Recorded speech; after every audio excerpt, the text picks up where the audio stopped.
महोदय, मैं एक बात और कहना चाहूंगा। चुनाव संपन्न हुए, मगर ये चुनाव एक मामले में इस देश के अद्भुत चुनाव थे। सामान्यतः चुनाव होते हैं, चुनाव परिणाम के दिन एक पार्टी के कार्यालय में मिठाई बंटती है, धूम धड़ाका होता है, दिवाली होती है, और दूसरे की जगह गलियारे खाली नजर आते हैं। मगर ये चुनाव एक ऐसे चुनाव थे महोदय जहां दोनों जगह मिठाई बंट रही थी, दोनों जगह पटाखे छूट रहे थे, भाजपा कार्यालय में भी और कांग्रेस कार्यालय में भी। ऐसा क्यों हो रहा था? हमें तो स्पष्ट बहुमत मिला, लगातार तीसरी बार सरकार बनाई, मगर वहां पर तालियां क्यों बज रही थी महोदय? मैं याद दिलाना चाहता हूं, जो थर्ड अटेम्प्ट में 3 डिजिट की संख्या नहीं प्राप्त कर पाए, चुनाव के बाद उनके चेहरे की चमक देखिए, उनकी आवाज की खनक देखिए, उनके जलवे में धमक देखिए। ऐसा लगता है कि जैसे उन्होंने बहुत बड़ी उपलब्धि हासिल कर ली हो। उसका कारण यह है महोदय कि एक बच्चा होता है जो टॉपर होता है, जिसे डिस्टिंक्शन मार्क्स मिलने थे, वो फर्स्ट डिवीजन मार्क्स पाए तो उसके चेहरे पे वो खुशी नहीं होती है, और धड़ाधड़ फेल होने वाला बच्चा ग्रेस मार्क्स पा के अगर थर्ड डिवीजन पास हो जाए तो उसके चेहरे पे बहुत खुशी होती है। मैं ये भी बताना चाहता हूं महोदय, एक जो हमारे कांग्रेस के साथियों में बहुत उत्साह और उल्लास नजर आ रहा है, तो मैं एक अपना अनुभव बताना चाहता हूं।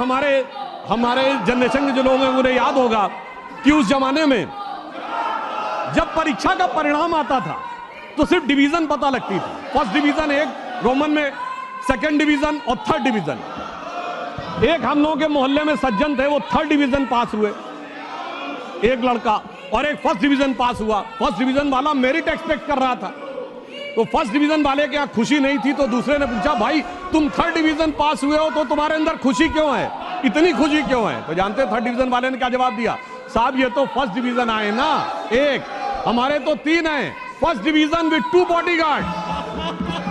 तो ये हमारे सहयोगी फर्स्ट डिवीजन विद 2 बॉडीगार्ड्स का जो उल्लास मना रहे हैं, उनके लिए मैं बताना चाहता हूं कि वस्तु स्थिति यह है कि 3 साल मिलाकर 42, 44, 52 और 99 मिलाकर इनके उतने नहीं है जितने अकेले भारतीय जनता पार्टी के 240।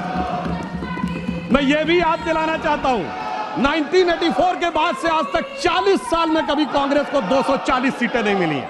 पीवी नरसिम्हा राव जी के समय में 232 मिली थी, बाद में उनकी कुछ सीटें बढ़ी थी, यानी जो 40 साल में मुकाम नहीं हासिल हो पाया, उसके बावजूद उन लोगों की जिस प्रकार की उच्छृंखलता दिखाई पड़ती है, उसके लिए मैं कहना चाहता हूं, इन्होंने कितनी कोशिश कर ली, मगर प्रधानमंत्री जी तीसरी बार स्पष्ट बहुमत के साथ प्रधानमंत्री बनने में सफल हुए। तो इन लोगों के लिए एक बात कहना चाहूंगा मैं, एक लाइन प्रधानमंत्री जी की तरफ से, कि दरिया का सारा नशा उतरता चला गया, वो मुझे डुबाता रहा और मैं उभरता चला गया। दरिया का सारा नशा उतरता चला गया, वो मुझे डुबाता रहा और मैं उभरता चला गया। और ये 44, 52, 99, अरे मंजिल समझ के बैठ गए जिस पे चंद लोग, मैं ऐसे कितने ही रास्तों से गुजरता चला गया।